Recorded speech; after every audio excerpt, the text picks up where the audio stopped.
시청자 여러분 안녕하십니까? 화요일 아침 뉴스 퍼레이드 이상목입니다. 윤석열 대통령의 장모 최모 씨가 만기를 2달 가까이 남기고 오늘 가석방될 예정입니다. 현직 대통령 재임 기간 실형을 선고받은 친인척이 가석방되는 건 처음인데 야권은 불공정하다면서 비난을 했고 여권은 형기 82%를 채워서 문제가 없다는 입장입니다. 첫 소식 정민진 기자입니다. 대통령 장모 최모 씨는 지난해 은행잔고 증명서 위조 등의 혐의로 대법원에서 징역 1년이 확정됐습니다. 법무부의 3차례 심사 끝에 형기 82%를 채우고 오늘 가석방 출소합니다. 법무부는 최 씨가 이번 심사에서 가석방 반대 의사를 밝혔지만 나이와 형기, 건강 상태 등을 고려해 만장일치로 가석방을 결정했다고 밝혔습니다. 한결같이 그 법과 원칙에 따라서 공정하게 심사하려고 저희는 의원님들 다 노력하고 있어요.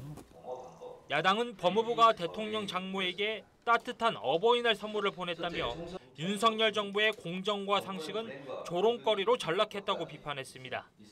윤석열 대통령의 장모가 사기를 그렇게 쳤는데 가석방되는 게 맞습니까? 가석방시키지 않아야 된다고 자기가 조치해야 되는 거 아닙니까?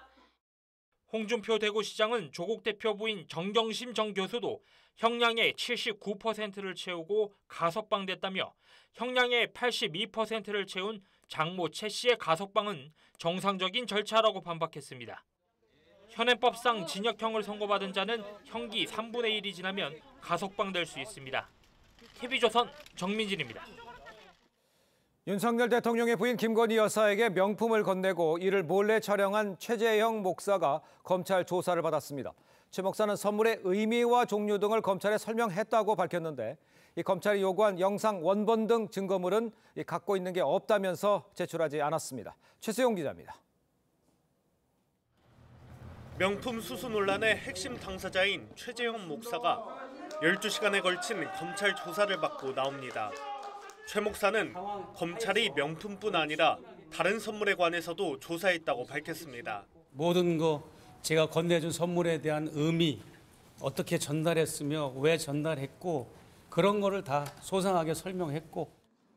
앞서 최 목사는 김 여사가 다른 사람으로부터 1,000만 원 상당의 소나무 분재를 받았다는 의혹도 제기했습니다. 검찰은 김 여사에게 준 명품 선물이 윤석열 대통령 직무와 관련 있는지 등을 캐물었고 최 목사는 자신의 행위가 공익 목적의 취재였다는 입장을 반복했습니다. 아무것도 받지 않았으면 아무 일도 일어나지 않습니다. 하지만 당시 찍은 영상 원본과 이를 기록한 수첩 등 검찰이 요청한 자료는 제출하지 않았습니다. 청탁금지법은 공직자의 배우자가 1회 100만 원, 연 300만 원이 넘는 금품을 받는 걸 금지하지만 배우자 처벌 조항은 없습니다. 검찰은 윤 대통령 부부를 청탁금지법 위반 등 혐의로 고발한 백은종 서울의 소리 대표를 20일 소환 조사할 예정입니다. TV조선 최수용입니다. 네, 대통령실이 라인 사태와 관련해 부당한 조치에는 강력하게 대응하겠다고 밝혔습니다. 이번 사태 이후 첫 공식 입장을 낸 건데 당사자인 네이버엔 구체적인 입장을 요구했고 야권의 반일 프레임은 사퇴에 도움이 되지 않는다고 일축했습니다. 유혜림 기자의 보도입니다. 대통령실은 라인 사태와 관련해 우리 국민과 기업 이익이 최우선이란 원칙 아래 단호하고 강력히 대응하겠다고 밝혔습니다. 우리 기업의 의사에 조금이라도 반하는 부당한 조치에 대해서는 단호하고 강력하게. 네이버 측엔 진실되고 구체적인 입장을 밝혀줄 것을 요구하고 야권 반일 공세에는 국익에 도움이 안 된다며 선을 그었습니다. 반일을 조장하는 정치 프레임이 국익을 훼손하고. 앞서 민주당은 일본의 사이버 영토 침탈이라고 쓴 이재명 대표의 SNS 글을 시작으로 대일 굴종 외교 등 표현을 써가며 정부를 비판해왔습니다. 네이버 노조는 라인 계열 구성원과 기술 보호가 최우선이라며 지분 매각에 반대했습니다. 일본 기업이 완전 개발 자회사처럼 되는 거니까 그러면 그때는 이제 나중에 기술을 뺏길 수도 있고 그분들도 그런 고용 불안을 느낄 수가 있기 때문에. 네이버는 진퇴양난에 빠졌습니다. 네이버는 현재 일본에서 라인 외에 웹툰 라인망가와 메타버스 플랫폼 제페토 등 서비스를 확대하고 있는데 양국의 외교 정치 싸움이 격화되면 악영향이 불가피하다는 분석입니다. 일각에서는 네이버가 조기에 명확한 입장을 안내 불필요한 논란을 자초했다는 지적도 나옵니다. TV조선 유혜림입니다. 네, 이른바 라인 사태가 기업 간의 분쟁에서 야권의 반일 공세에 정치 쟁점화가 더해지면서 복잡해지고 있는 양상입니다. 산업부 유혜림 기자와 함께 우리 정부의 대응과 네이버 전략 등 자세한 내용 들어보도록 하겠습니다. 안녕하세요. 안녕하세요. 네, 일단 대통령실에서 처음으로 공식 입장을 냈습니다. 강력하게 나오겠다, 대응을 하겠다 이런 입장을 냈는데 대통령실의 구체적인 대응 전략 무엇인가요? 네, 그동안 대통령실은 라인 문제는 한일 민간 기업 간의 협상인 만큼 네이버의 뜻을 존중하며 한 발 물러서 있었습니다. 이에 대해 네이버도 양국의 기업들이 자율적으로 판단할 사항으로 원칙을 분명히 해준 정부의 배려에 감사하다고 밝혔었는데요. 하지만 사태가 정쟁으로 번지자 적극 개입으로 방향을 바꿨습니다. 정부는 네이버의 이번 사태를 어떤 방향으로 해결하기 바라는지 명확한 입장을 밝혀줄 것을 요구하고 또 일본 정부 측엔 외교 라인을 통해 매각 압박으로 보일 수 있는 행동을 자제해 줄 것을 요청하고 있습니다. 네, 앞서서도 저희가 리포트를 통해서 전해드렸지만 야권에서는 이번 사태 계기로 매국, 굴욕 외교라면서 이제 연일 반일 공세에 나서고 있습니다. 그런데 이런 반일 공세가 네이버 측에는 도움이 되는 건가요? 실질적으로 네이버의 입장은 어떤가요? 네, 아직 협상이 진행 중인 상황에서 지나친 반일 공세는 부담으로 작용할 수 있습니다. 앞서 네이버는 지분 매각을 포함한 모든 가능성을 두고 소프트뱅크와 협상 중이다. 즉 사업적인 판단하에 경영권이 달린 지분도 자발적으로 팔 수 있다고 밝혔는데요.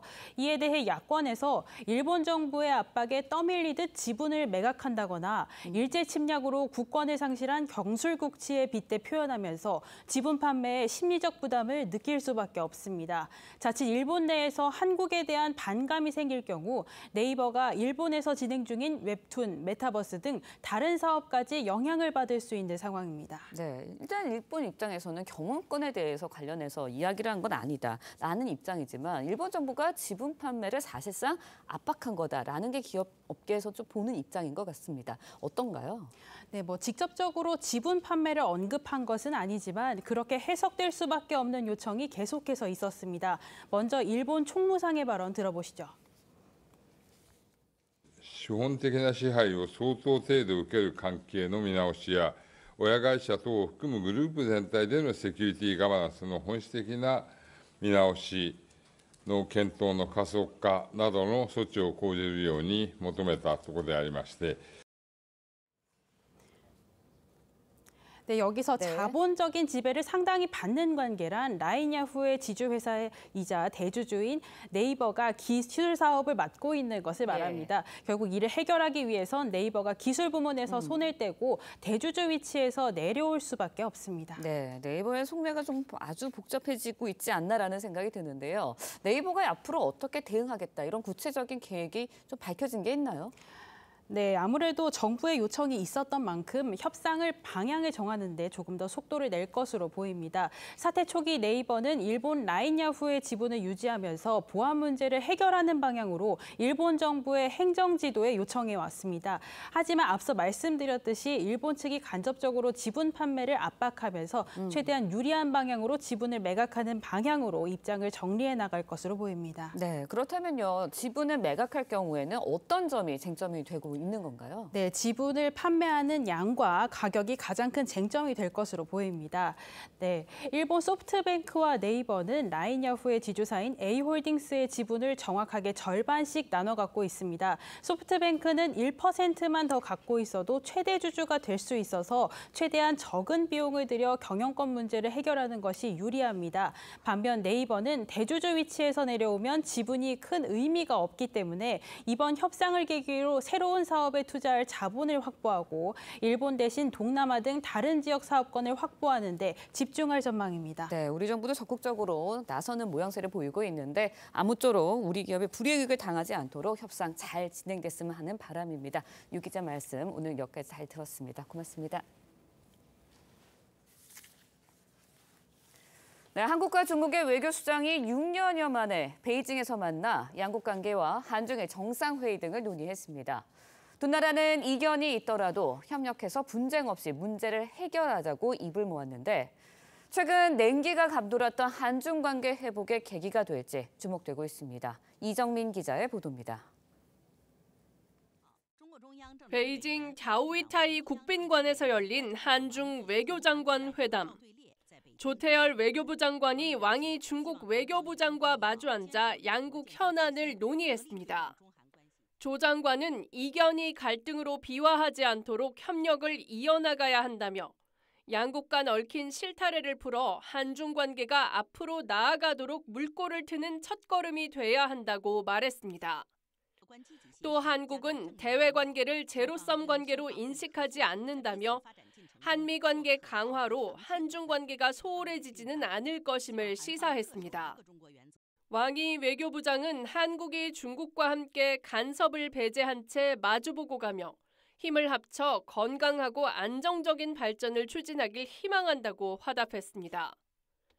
양국 외교수장은 한반도를 비롯한 국제 문제와 이달 말 서울 개최가 유력한 한중일 정상회의 일정과 의제 등도 의견을 나눴습니다. 이번 회담으로 최근 사드 배치와 양안 관계 입장차 등으로 냉랭했던 한중 관계에 훈풍이 불지 주목됩니다. 한중 외교수장이 대면한 건 지난해 11월 한중일 외교장관 회담 이후 처음이고 베이징 회동은 6년여 만입니다. TV조선 이정민입니다. 윤석열 대통령이 국민의힘 비대위원들과 저녁 식사를 함께했습니다. 윤 대통령이 여당 지도부와 식사 자리를 가진 것은 약 100일 만입니다.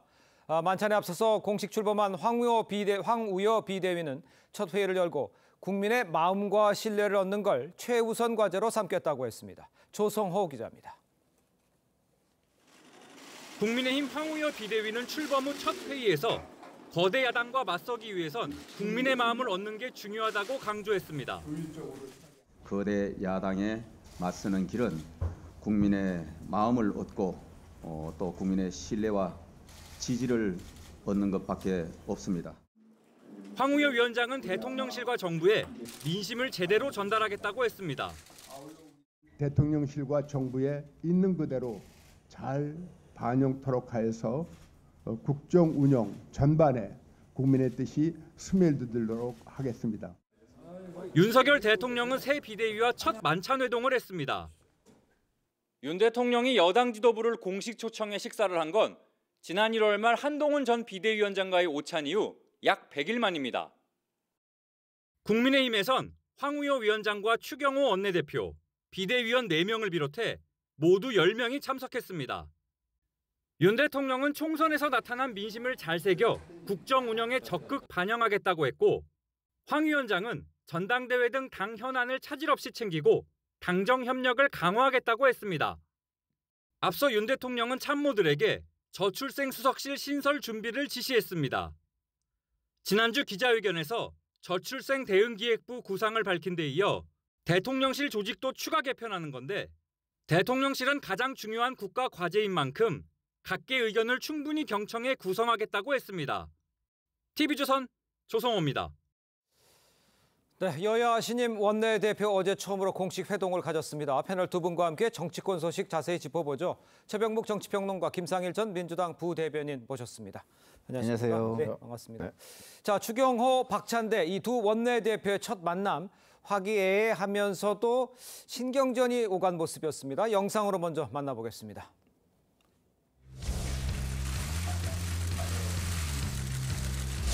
제가 그래도 가지고 있는 넥타이 중에 가장 붉은 끼가 있는. 평소에도 인품이 훌륭하시고 소통 능력이 탁월하시다 해서 늘 존경하고 좋아하는 마음으로 이렇게 지켜보고 했습니다만은 우리 추경호 원내대표님 말투를 들어보니까 고향 말투여서 무척 반갑고 또 우리 배준영 우리 수석님도 늘 인천 지역 내에서 당은 서로 다르지만 많이 소통했던 분이라 민생회복 지원금 지급을 위해서 추경 편성에 적극적으로 협조해 주실 것을 기대하고요. 대통령께 수용 건의하는 게 민심을 받드는 길 아닌가. 구체적인 사안에 대해서 이렇게 뭐 갑자기 훅 들어오고 또 제가 훅 뭐 제 견해를 이야기하고 하면은 우리가 더 이상 대화를 못하지 않겠습니까? 자, 이제 처음 만남이었지만 내용은 아주 복잡했죠. 박찬대 원내대표 첫 만남부터 해병대원 특검과 민생 회복 지원금 이 문제를 꺼냈습니다. 어제 회동 모습을 보시면서는 어떤 느낌을 받으셨어요? 글쎄 첫 번째 만남이니까 뭐 사실 덕담 주고받고 뭐 이제 상견례적인 성격이라고 생각을 했는데 의외로 이제 박찬대 원내대표가 가장 중요한 현안 두 가지를 꺼내 들었어요. 저 현안을 논의하기 시작하면 뭐 추경호 원내대표가 훅 들어왔다고 얘기를 하지만 뭐 충분히 예상했던 현안들이죠. 다만 이제 상견례 자리에서 저걸 얘기를 할 것인가 말 것인가 저걸 얘기를 했을 경우에 분위기가 갑자기 냉랭해지고 앞으로의 관계에 대해서 뭐 이렇게 긍정적인 전망을 하기 어렵다. 뭐 이건 충분히 예상할 수 있었던 대목 아니겠어요? 그래서 저는 어제는 그냥 상견례로 좋은 그 얘기들을 건네고 뭐 그다음부터 이제 본격적으로 해야 되는데 뭐 좀 그 양당이 그 뭔가 충돌하는 국면이 그 첫 만남부터 시작이 됐다. 뭐 이렇게 해석하고 싶습니다.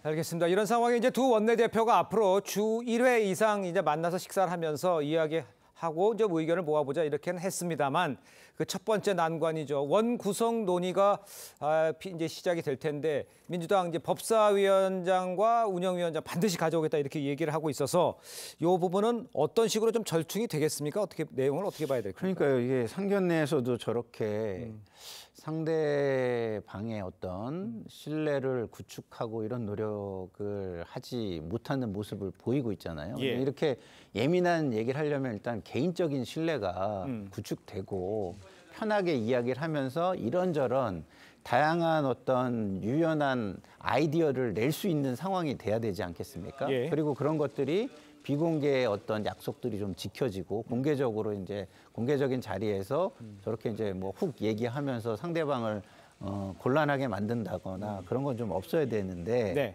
지금 첫 만남만 보면은 저래 가지고 서로 상대를 협상의 파트너로 대화의 파트너로 인정을 할 수나 있겠는가 이런 우려가 좀 듭니다. 그런 점에서 볼 때 이것이 합의점을 잘 찾을 수 있겠나. 그냥 갈등만 하고 결렬 소식만 계속 전해지지 않을까. 이런 우려가 좀 들기는 합니다만 그럼에도 불구하고 국민을 위해서 잘해 주시기를 부탁드립니다. 알겠습니다. 원 구성 문제에 대해서는 어떻게 보세요? 법사위하고 운영위원장 이제 뭐 아시다시피 법사위야 이제 그 과거에 야당에서 맡았던 관행이라고 하는 것이 있습니다. 그게 이제 뭐 관행이 깨지기는 했지만 그러나 운영위는 여당이 맡는다. 이건 관행 정도가 아니고 거의 그 법정화되다시피 한 얘기거든요. 그런데 이 두 가지를 모두 가져가겠다. 이제 이렇게 되면 아예 대화 자체가 안 될 것이다. 물론 지금 민주당은 아마 협상용으로 저런 그 카드를 지금 던진 것으로 보입니다. 그런데 이제 집권당 원내대표가 맡았던 운영위원회 이것까지도 가져가겠다. 이게 아무리 협상용이지만 아마 국민의힘 입장에서 보면 너무 억지다 이런 생각이 들 거고요. 저런 식의 그 좀 어찌 보면 민주당으로서는 과감한 그 이제 카드를 던진 이런 상황이라면 아마 대화 자체가 우선 쉽지가 않을 거다라는 관점에서 본다면 뭐 과거에도 이 원구성 협상이 뭐 한 달 넘게 간 경우도 꽤 있습니다. 아마 이번에는 사상 최장기간 그 원구성 협상이 결렬 상태가 유지되지 않을까 하는 불길한 전망을 해봅니다. 알겠습니다. 자, 이런 가운데 야당은요 해병대원 특검법 수용을 촉구하면서 압박 수위를 끌어올리고 있습니다. 탄핵을 거론하는 발언까지가 나왔어요. 민주당 김용민 의원 목소리 들어보겠습니다. 국민들께서 대통령이 관여된 사건을 왜 수사를 못하게 하느냐, 이것은 도저히 참을 수 없다라고 판단하신다라고 하면 탄핵 혹은 정권 조기 종료에 대한 여러 가지 방안들을 굉장히 구체적으로 목소리를 높이실 수 있다고 생각하고 거부권을 행사하는 것 자체가 위헌적인 발상이고 그거 자체가 될 수 있습니다.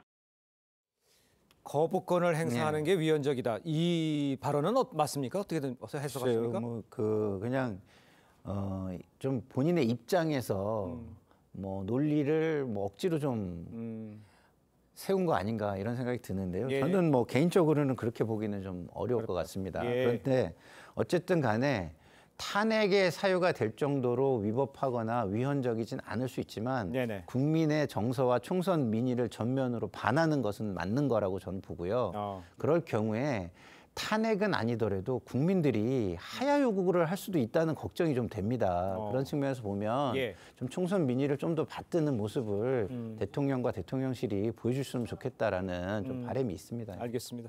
자, 이런 상황에서 이제 조국혁신당 황운하 원내대표도요, 특검 거부권을 헌법적 권리 남용이라고 이제 결이 비슷한 주장이다 이렇게 하고 있는 상황이에요. 글쎄 이제 특검을 위한 그 민주당과 조국혁신당의 그 공조 이런 거는 어떻게 이해를 하면 될까요? 아시다시피 사실 뭐 특검 우리 지금 10번 이상 했습니다. 자, 그런데 그 특검을 대통령이 거부한다고 그래서 그게 탄핵 사유가 된다는 얘기는 뭐 저 기자 생활하면서 처음 듣는 얘기고요. 아마 헌법을 좀 보시면 알 겁니다. 거기에 거부권에 무슨 한계가 있지 않습니다. 그렇죠? 그러니까 당연히 그 대통령은 거부권을 행사할 수 있고 국회는 국회 나름대로 다수당의 표결에 의해서 법안을 만들 수가 있는 거죠. 그 법안을 만드는 건 국회 권한이고 그 법이 잘못됐다고 생각했을 때 행정부가 대통령이 그걸 거부할 수 있는 것도 다 헌법에 보장된 겁니다. 그러니까 그걸 가지고 뭐 무슨 뭐 남용이네 뭐 이렇게 얘기하는 건 어느 법 규정에도 없는 얘기다. 저거는 그야말로 정치적인 공세에 불과한 것이다. 만약에 본인들이 정말 거부권을 윤석열 대통령이 행사했다고 그걸 사유로 해서 만약에 국회에서 탄핵을 소추한다? 그럼 한번 뭐 저는 뭐 하는 것도 방법이죠. 한번 헌재 결정을 받아보면 뭐 그건 저희가 뭐 법조인은 아니라도 그거 뭐 역대 여러 번 보지 않았습니까? 위법 행위가 있어야 되거든요. 그러니까요. 대통령의 거부권 행사는 헌법에 보장된 권한입니다. 그렇기 때문에 그걸 가지고 뭐 탄핵 사유 운운하는 것 자체가 저는 국민들한테 전혀 공감을 받지 못할 그 언행이다 이렇게 생각합니다. 지금 이제 위원께서 이제 언급해 주셨습니다만 그 법 규정에도 없는 일이다 이렇게 언급해 주셨습니다. 민주당 윤호중 의원은요, 대통령의 거부권을 제한할 수 있도록 개헌을 하자 이런 주장까지 내놓고 있어요. 그러니까 지금 이런 상황에서 이 뜻은 무슨 뜻이냐면 하지 말아라 이런 얘기잖아요. 그러니까 어떻게 됩니까? 차라리 윤호중 의원 말대로 지금 그 헌법에 거부권 행사가 규정이 돼 있잖아요. 그러니까 그 조항 자체를 바꿔서 이거를 거부권을 일정한 정도로 제한하자. 저는 이거는 뭐 야당으로서 충분히 할 수 있는 얘기라고 봅니다. 그런데 김용민 의원처럼 거부권을 행사하는 것 자체가 그러니까 탄핵 사유인 것처럼 얘기하는 건 그 자기네들끼리 같은 당에서 좀 말을 맞췄으면 좋겠어요. 알겠습니다. 자, 다음 소식도 짚어보겠습니다. 어제 윤석열 대통령이요, 새로 꾸며진 이 여당 지도부와 만찬 회동을 했습니다. 윤 대통령이 총선 민심을 국정 운영에 적극 반영하겠다 이런 뜻을 전했다고 하는데 앞으로 당정 관계 밖에서 봤을 때는 어떤 식으로 진행이 될 것 같아 보이십니까?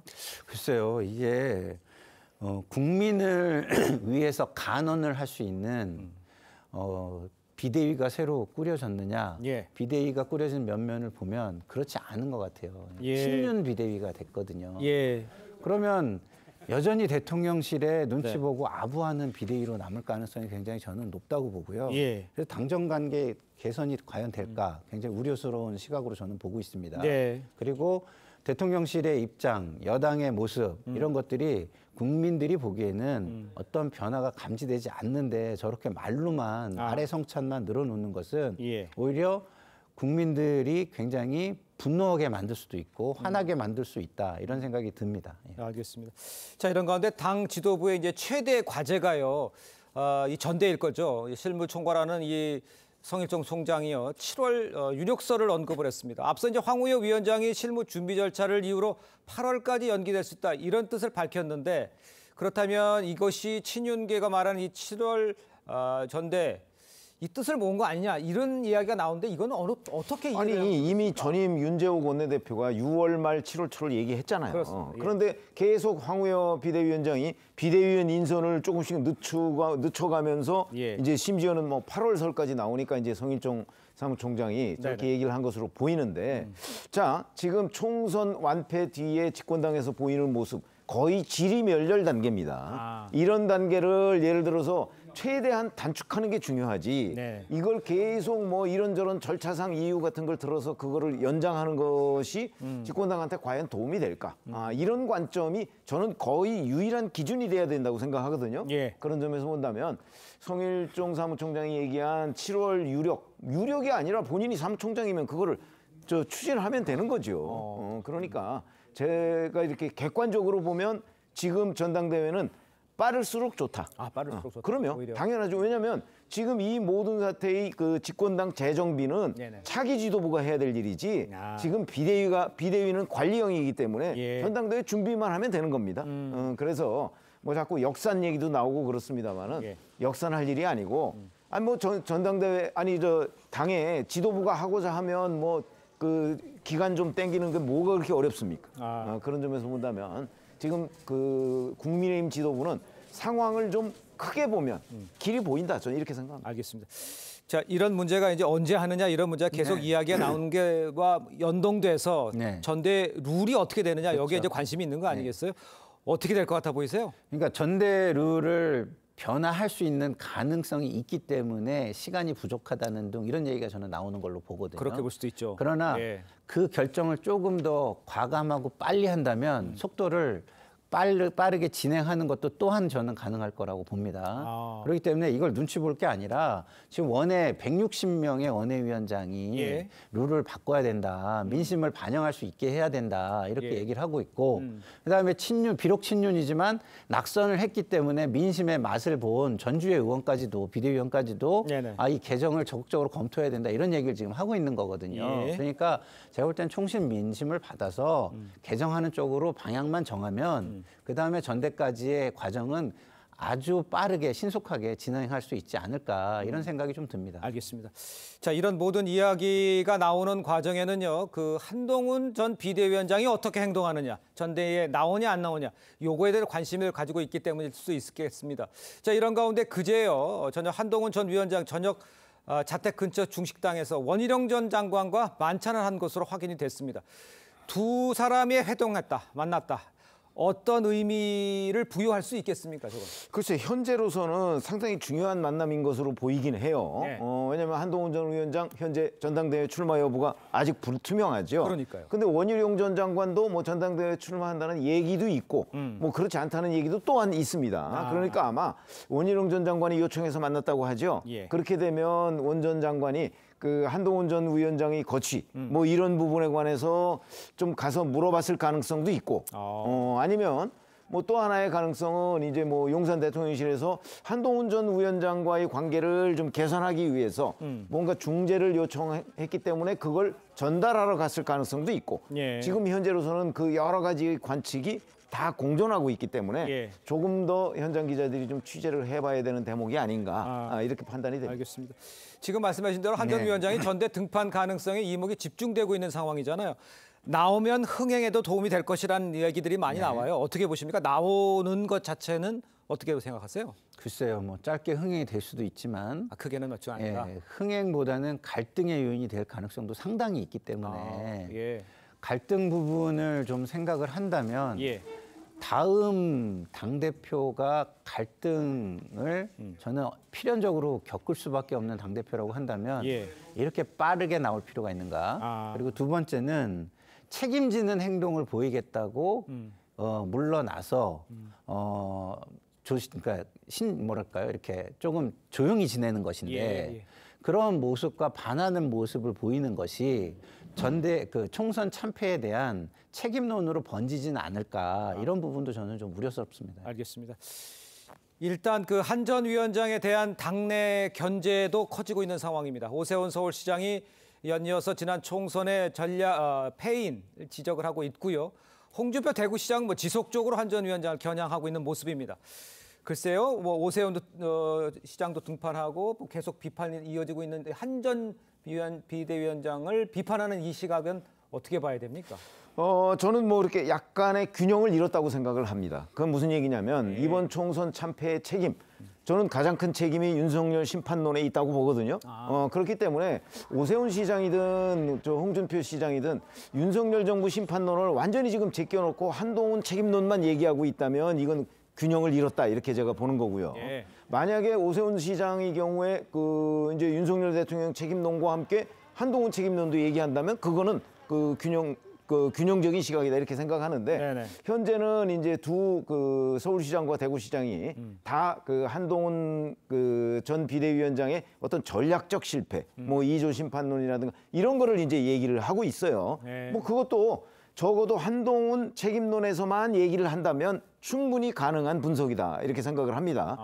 저런 점 때문에 바로 한동훈 전 위원장이 만약에 이번 전당대회에 다시 출마를 하게 된다면 아마 한동훈 때문에 그 이번 총선에서 얼마나 졌느냐 하는 부분 책임론을 한동훈 전 비대위원장이 몇 %를 가져가야 되느냐 아마 이 부분에 대한 논쟁으로 굉장히 뜨겁게 전당대회가 전개될 것이다 이렇게 봅니다. 알겠습니다.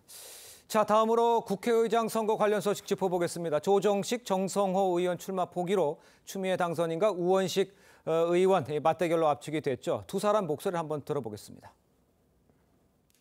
순리대로 자연스럽게 갔으면 하는 바람입니다. 이렇게 말씀을 주셨죠. 다른 후보님한테는 그렇게 안 했다고 그래요.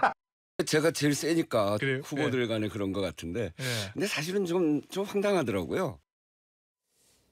자, 일단 추 당선인은 이 대표가 자신에게 잘해줬으면 좋겠다 이렇게 말을 했다는 것까지 밖으로 전했습니다.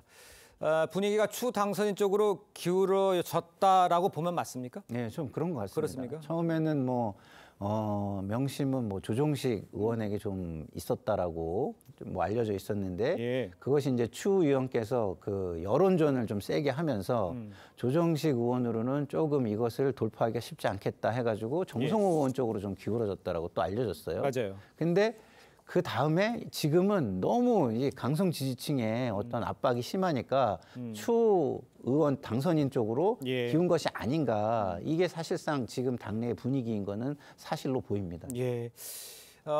그런데 이제 박찬대 원내대표가 중진들을 상대로 이제 교통 정리에 나선 것이 문제다 이런 지적도 나오고 있고요. 경쟁자인 우원식 의원도 황당하면서 불편한 기색을 사실 감추지는 않고 있습니다. 그러니까 교통 정리를 해가면서 가는 국회의장이 그런 식으로 선출된 이 과정, 이거를 어떻게 봐야 됩니까? 뭐 어찌 보면 자연스러운 과정이죠. 그럼요. 왜냐하면 당내의 경쟁이 너무 치열하다 보니까 그리고 이제 심지어는 당 밖에서 지금 말씀하신 강성 지지층까지도 뭐 그 누구를 국회의장으로 해야 된다 뭐 이러면서 뭐 문자 폭탄 날리고 뭐 이러니까 좀 경쟁이 과열됩니다. 그러니까 저걸 정리를 좀 할 필요가 있겠습니다라는 것까지는 제가 인정을 할 수 있는데. 문제는 자 박찬대 원내대표가 지금 정성호 의원이나 조정식 의원한테 그 출마하지 마시오라고 얘기할 수 있는 아무런 권한과 정치적 위상이 없습니다. 그렇죠? 그런데 실제 저게 다 성사가 됐단 말이죠. 그거는 박찬대 원내대표의 능력이 아니고 이재명 대표의 뜻이죠. 그렇기 때문에 저는 이재명 대표의 뜻을 받들어서 박찬대 원내대표가 전달을 했기 때문에 이제 조정식 의원과 정성호 의원이 사퇴를 한 것이지 박찬대 원내대표의 힘으로 원내대표라는 힘으로 교통정리를 한 것은 아니다. 그런 입장입니다. 알겠습니다. 일단 추 당선인이 의장이 된다고 가정을 하면 그러면 이제 많은 사람들이 추윤 갈등 시즌2가 되는 거 아니냐 이런 관측 많이 하고 있어요. 일각에서 추 의장 체제하에 야당 입법 독주 심해질 거 아니냐 이런 우려까지도 나오고 있습니다.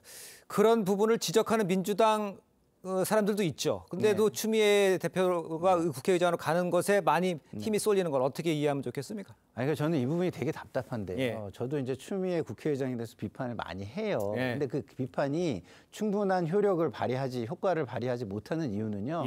대통령실이 변하지 않기 때문에 그거에 대한 대응이다라는 논리를 깰 수가 없기 때문입니다. 그래서 이거는 사실은 제가 비판을 하는 게 어느 정도 영향을 확보를 하려면 대통령실이 여건이 변하는 모습을 보여주면 우리가 이래서 되겠냐라는 게 힘을 얻을 텐데 그렇지 않은 상황이 저는 굉장히 또 큰 원인으로 존재한다 이렇게 말씀을 드리고 싶습니다. 알겠습니다. 자, 두 분 말씀은 여기까지 듣겠습니다. 고맙습니다. 감사합니다. 자, 태국에서 한국인을 납치 살해한 용의자 1명 오늘 새벽 이 캄보디아에서 검거가 됐습니다. 그러니까 용의자 3명 가운데 그제 1명이 한국에서 붙잡혔고요. 경찰은 이제 해외 도피 중으로 알려진 이 남은 1명 이걸 추적 중입니다. 자세한 소식 보도국 연결해서 알아보도록 하겠습니다. 이정민 기자 전해주시죠. 네, 태국 파타야에서 발생한 한국인 살인사건 용의자 중 1명이 캄보디아 프놈펜에서 붙잡혔습니다. 경찰청은 파타야에서 공범 2명과 함께 한국인 관광객을 살해한 혐의를 받는 20대 한국인을 오늘 새벽 캄보디아 프놈펜에서 현지 경찰과 공조해 검거했다고 밝혔습니다. 경찰은 이 용의자가 캄보디아로 도주한 사실을 확인하고 태국과 베트남 등에 파견된 경찰 주재관들과 함께 추적해왔습니다. 이 과정에서 어젯밤 9시쯤 용의자로 보이는 한국인이 프놈펜의 한 숙소에 묵고 있다는 첩보를 입수했고 현지 경찰과 함께 검거 작전에 나서 자정을 조금 넘긴 시간 숙박업소에서 검거했습니다. 경찰청은 12일 인터폴의 긴급 요청을 통해 해당 용의자에 대한 적색 수배서를 발부받은 상태였습니다. 검거된 용의자는 캄보디아 경찰에 구금된 상태로 경찰은 캄보디아 및 태국 경찰청과 용의자 국내 송환을 협의할 계획입니다. 경찰은 태국에서 주변국으로 도주한 것으로 알려진 나머지 공범 1명도 추적 중입니다. 앞서 또 다른 20대 공범은 12일 오후 전북 정읍에서 긴급 체포돼 경남경찰청에 압송됐습니다. 지금까지 보도국에서 전해드렸습니다. 네, 운전하시는 분들이라면 한 번 정도 고민하셨을 것 같은데요. 교차로를 진입하기 직전에 신호가 노란불로 바뀌면 어떻게 해야 할까요? 브레이크를 밟고 싶지만 그러다 뒷차에 받칠까 우려가 되기도 하죠. 대법원이 이런 경우 무조건 멈춰야 한다고 선고했습니다. 안혜리 기자의 보도입니다. 제한 속도 40km인 교차로입니다. 시속 60km로 달리던 차량이 좌회전하려던 순간 신호가 노란불로 바뀝니다. 차량은 멈추지 않았고 직진하던 오토바이와 부딪힙니다. 이 사고로 10대 오토바이 운전자와 동승자가 부상을 입었습니다. 차량 운전자는 교차로 진입 직전 신호가 바뀌었고 오토바이가 신호 위반을 했다며 억울함을 호소했지만 상해 혐의로 재판에 넘겨졌습니다. 1심과 2심 재판부는 정지선 앞에서 노란불로 바뀐 경우 즉시 멈추면 교차로 안에 정차하게 돼 사고 발생 위험이 있다며 무죄를 선고했습니다. 하지만 대법원의 판단은 달랐습니다.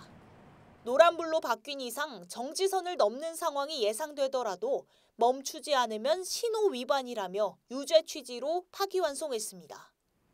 피고인을 변호해온 한문철 변호사는 운전자를 위험하게 할 수 있다고 했지만 정지선에 짧다 하더라도 무조건 브레이크를 밟았어야 된다. 그런 취지로 해석될 수 있어서 매우 위험하다는 거죠.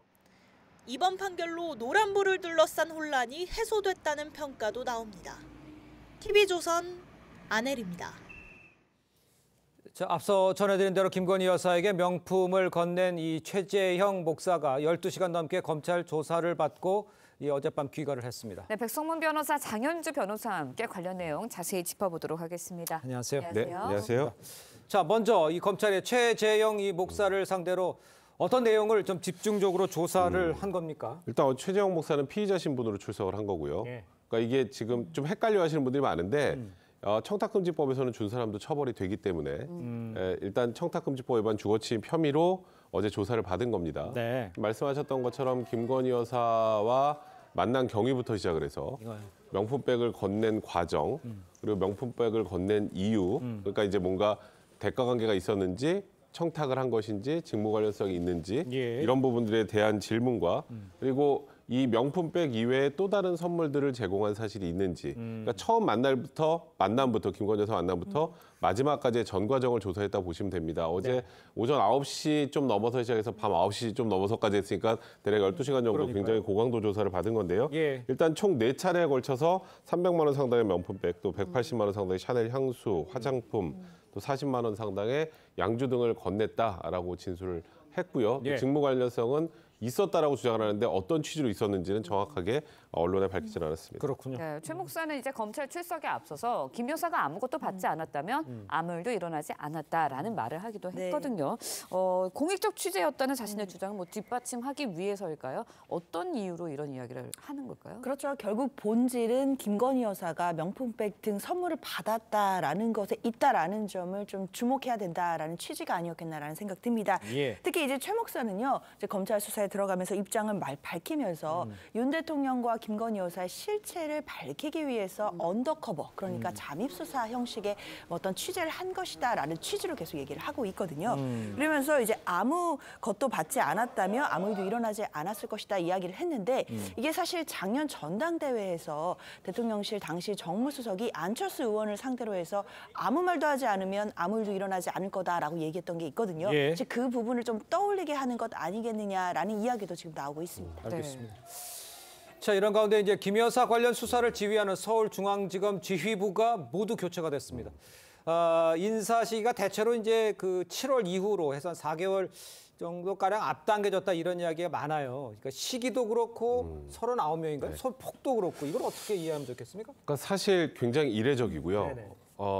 충분히 오해를 살 만한 인사라고 저는 개인적으로 생각을 예. 합니다. 왜냐하면 지금 말씀하셨던 것처럼 이제 올해 9월 정도가 인사철인데 지금 한 4개월 정도 땡겼고요. 예. 그리고 최근에 이제 김건희 여사에 대한 수사 의지, 그러니까 그다음에 진상 규명에 관련돼서 이원석 검찰총장이 어느 정도 입장을 밝혀서 예. 대통령실과 혹여라도 갈등이 있는 것 아니냐 이런 해석들도 나왔었는데 설사 이 인사가 이례적이지 않고 정기적으로 꼭 필요한 인사였다고 하더라도 꼭 구태여 지금 이 시점에 지금 논란이 되는 수사를 지휘하고 있는 지휘 부서의 일단 사람들을 바꾸는 게 국민들 입장에서 어떻게 바라볼지 좀 걱정이 좀 많이 되는데요. 지금 말씀하셨던 것처럼 일단 중앙지검장 교체가 되면서 이번에 새로 오신 분이 이창수 전주지검장인데 과거에 검찰총장 시절에 윤석열 대통령 검찰총장 시절에 예. 대변인을 하셨던 분입니다. 그러니까 윤석열 대통령과의 친분은 굉장히 있다라고 충분히 외견상 보여지고요. 예. 그다음에 일단은 지금 뭐 소위 말하는 명품백 수수 의혹과 관련 수사를 하고 있는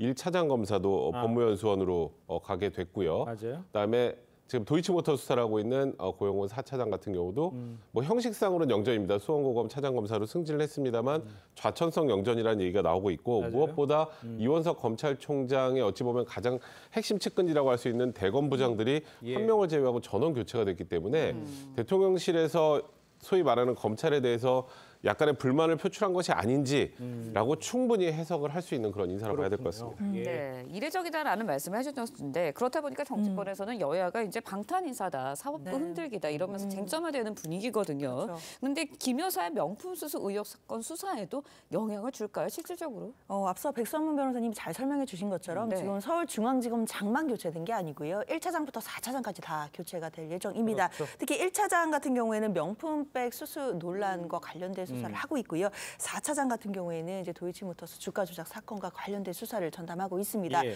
그런데 일단 1차장과 4차장도 지금 교체가 되는 것이고 중앙지검장도 교체가 됐기 때문에요.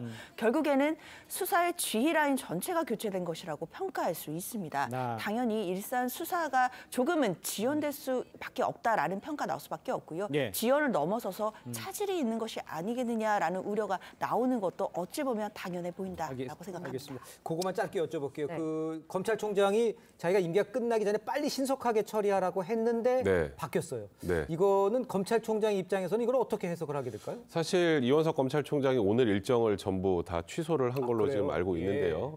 지금 이원석 검찰총장 입장에서 제가 말씀드렸던 것처럼 소위 이제 대검의 가장 핵심 측근들이라고 할 수 있는 부장급, 그러니까 대검 부장, 그러니까 검사장급입니다. 한 명을 제외하고 방패 부장을 제외하고 전부 인사가 났고요. 예. 그런 면에서는 이원석 검찰총장 입장에서는 지금 이 상황을 굉장히 엄중하고 그렇게 굉장히 불편하게 바라볼 수밖에 없는 상황이기 때문에 오늘 이원석 검찰총장이 어떤 말과 어떤 액션을 취할지에 대해서는 오늘 좀 주의 있게 좀 지켜봐야 할 것 같습니다. 알겠습니다. 자, 다음 이야기도 빠르게 해보겠습니다. 태국 파타야에서 납치 살해된 피의자의 신체 일부가 잔혹하게 훼손됐다는 사실이 밝혀져서 충격입니다. 시신에 남겨진 흔적, 무엇을 의미하는 건지 설명이 좀 필요해 보입니다. 일단은 시신이 발견되고 나서 확인을 해보니까 이제 손가락 부위가 뭐 절단이 됐다 뭐 이런 얘기가 나오고 있는데요. 이제 사람이 이제 누군가를 식별할 때 가장 중요한 부분 중에 하나가 바로 지문입니다. 그렇죠? 근데 손가락이 없다라면 지문을 채취하는 게 불가능하기 때문에 보통은 누군지 확인할 때 옷과 이제 지문이 일단 1차적으로 사용이 되는데 근데 옷도 벗겨진 상태였다고 하고요. 그렇다면 아무래도 신원 확인을 발견이 설사 되더라도 누출려는 의도가 아니었나라고 충분히 볼 수 있고 만약에 이게 사망 이후에 시신 훼손을 한 것이 아니라 생존하는 도중에 살아있는 도중에 이런 행동을 했다면 이거는 잔혹한 고문일 수도 있다라고 지금 바라볼 수밖에 없는 것 같습니다. 네, 정말 잔혹한 사건이 좀 벌어졌는데 피의자들이 피해자의 어머니에게 전화를 걸어서 마약과 관련한 협박을 하기도 했다고 전해지고 있죠. 피해자와 피의자 어떤 관계였는지 또 진짜 정말로 마약과 관련이 있는 건지 현재 상황 어떻습니까? 일단 뭐 좀 더 수사가 진행되어야 봐야 되는 것은 분명한데요. 그러나 일단 현지 경찰의 이야기에 따르자면 일단 피해자와 피해자가 그전에 알고 지내던 관계는 아닌 것으로 잠정적으로 확인이 됐습니다. 특히 이제 마약 관련된 어떤 관련성도 지금으로서는 없을 가능성이 높다고 보이는데요. 특히 그 피의자 일당들 중에서 지금 검거된 사람들을 조사를 해보면 뭐 절도 등의 전과는 있지만 마약과 관련된 뭐 그런 전과들이 있다거나 이런 부분들은 발견이 되지 않았고요. 특히나 일단 현지 경찰 입장에서는 이제 피해자의 가족들의 진술들을 근거로 했을 때 일단 피해자가 뭐 마약 범죄에 연루가 됐거나 또는 그 피의자들과 기존에 알고 지낸 것은 아니지 않았겠느냐라고 일단 잠정적으로 이야기하고 있습니다. 알겠습니다. 자, 일단 저희가 아까 좀 전에 이제 속보로도 전해드렸습니다만 피의자 3명 중에 2명이 검거가 됐습니다. 한국에서 1명, 또 캄보디아에서 1명. 이제 미얀마로 간 것으로 알려진 1명, 이게 미얀마로 갔는지 또 어디 있는지 어떻게 된 거, 요거에 이제 남아 있는 거잖아요. 네, 맞습니다. 근데 지금 이제 미얀마로 도망간 김모 씨 같은 경우는 2020년부터 태국을 한 8차례 드나든 전력이 있어서 지리나 이런 사정에 의해서 굉장히 밝다 뭐 이런 얘기들이 나오고 있는데 지금 사실 오늘 1명 캄보디아에서 검거된 거는 지금 우리 대한민국과 태국과의 공조 수사가 굉장히 잘 이루어지고 있다는 걸 단적으로 보여준 사례입니다. 그리고 그만큼 태국 현지에서도 이번 사건에 대한 엄중함을 받아들이는 분위기고 적절히 수사에 협조하고 있는 그런 모양새이기 때문에 일단은 뭐 제 개인적인 생각입니다만 나머지 1명도 조만간 검거될 가능성이 매우 높다 이렇게 봐야 될 것 같습니다. 그렇군요. 피의자 3명이 이제 모두 검거가 된다면 한국과 태국 중 이제 어느 나라 사법당국의 처벌을 받게 될지 여기에도 관심이 좀 쏠리고 있는데 어떻게 되나요? 그렇죠. 일단 피해자가 우리 국민입니다. 그리고 지금 일단 용의자로 지목된 3명이 모두 한국 국적을 갖고 있다라는 이야기가 나오고 있거든요. 그렇다면 범죄가 일어난 곳은 태국이지만 우리나라의 형사사법권이 미치는 그런 사건이라고 봐야겠습니다. 특히 이제 윤희근 경찰청장 같은 경우에도 태국 경찰이 지금 수사를 맡고는 있지만 우리 국민이 관련된 사건인 만큼 현지의 주재관을 파견해서 긴밀하게 협력하고 있다라고 했고요. 범인이 만약에 외국에서 잡히게 되더라도 우리나라로 송환해서 우리나라 사법당국의 엄정한 처벌받게 해야 될 것 같습니다. 알겠습니다. 자, 두 분 말씀 여기까지 듣겠습니다. 고맙습니다. 감사합니다. 네, 방송통신심의위원회가 3년 전 탈북 작가죠 장진성 씨의 성폭력 의혹 보도를 했던 MBC 스트레이트와 뉴스데스크에 대해서 각각 법정 제재인 관계자 징계를 의결했습니다. MBC 측은 공식 통보를 받으면 관련 조치에 적극 임하겠다고 했습니다. 백대우 기자의 보도입니다. 어제 MBC 스트레이트와 뉴스데스크가 방송통신위원회로부터 관계자 징계를 받은 건 지난 2021년 1월과 2월 당시 방송분입니다. 모두 탈북 작가인 장진성 씨가 같은 탈북 여성을 성폭행했다는 취지의 내용이었습니다. 방심위는 당시 일방의 주장에 대한 검증이 미흡했고 오보 인지 이후 정정 보도를 안 했다며 중징계를 내렸습니다. 앞서 장 씨는 해당 방송 직후 손해배상 청구 소송을 제기했는데 대법원은 지난 3월 MBC 등에 대해 장 씨에게 5천만 원을 배상하라고 판결했습니다. 방심위는 판결 이후 관련 심의에 착수했고 어제 법정 제재를 확정지었습니다. 장 씨는 만시지탄이라고 아쉬워했습니다. 제 애가 12살인데 방송 이후로 묻지를 않아요. MBC 측은 방송통신위원회 측의 공식 통보는 아직이라면서 관련 서류가 넘어오면 적극 검토에 대응하고 조치할 예정이라고 밝혔습니다. TV조선 백대우입니다. 렌즈에 담긴 그 순간 그 의미를 짚어보는 시간이죠. 사진 기자가 선택한 아침의 한 장입니다. 오늘은 조선일보 사진부 조인원 기자와 함께합니다. 안녕하세요. 오늘 아침에 볼 사진 어떤 건가요? 네, 오래된 사원을 촬영한 흑백 사진처럼 보이지만 사실은 AI로 만든 이미지입니다. 인공지능으로 사진을 만드는 기술이 발전하고 있어서 직접 해봤는데요. AI로 사진을 만들면 어떻게 나오는지 함께 보겠습니다. 아날로그 필름 카메라로 촬영된 것처럼 보이는 이 사진은 원본 이미지가 따로 있습니다. 과거에 그리스 아테네를 출장 갔다가 찍은 에렉테이온 신전 사진을 챗GPT 이미지 생성 프로그램으로 변형한 것입니다. 하지만 원본 없이도 사진을 만들 수가 있는데요. 1950년대 프랑스 파리 사람들 모습을 사진으로 만들려고 했더니 이렇게 나왔습니다. 그런데 얼굴을 확대해서 보면 마치 가면을 쓴 것처럼 오류가 있습니다. 마찬가지로 1950년대 서울 시민들도 그럴듯해 보이지만 역시 확대해보면 사람들의 얼굴이 뭉개져 있습니다. 네, 사람들의 얼굴이 왜 이렇게 나오는 건가요? 네, AI 전문가들은 제가 명령한 사람들이라는 단어를 지적했습니다. AI는 사람들이라는 애매한 복수형보다는 사람의 성별과 나이 또는 몇 명인지를 구체적으로 알려줘야 한다고 했습니다. 그래서 명령어를 좀 더 자세히 넣었더니 보다 사실적인 이미지들이 나왔습니다. 네, 발전하는 AI 기술 모두 관심을 갖고 꼼꼼히 살펴봐야 할 것 같네요. 지금까지 아침의 한장이었습니다. 오늘도 맑고 쾌청한 봄 날씨가 이어지겠습니다. 한낮에는 대구가 28도까지 오르며 덥겠는데요. 크게 벌어지는 일교차는 유의하셔야겠습니다. 강원 동해안으로는 오늘도 건조주의보가 발효 중인 가운데 바람도 약간 강하게 불겠습니다. 오늘 한낮 기온 어제와 비슷하겠습니다. 서울이 24도, 대전 26도 예상됩니다. 내일은 오전부터 수도권과 강원 북부에 비가 시작돼 오후에는 그박 중부지방으로 비가 확대되겠습니다. 강원과 경북은 목요일 오전까지 비가 이어지겠습니다. 비가 내리며 내일 한낮 기온은 18도에 머물며 오늘보다 기온이 6도 정도 떨어지겠습니다. 오늘은 봄철 나른함을 이겨낼 수 있는 스트레칭 소개해드리겠습니다.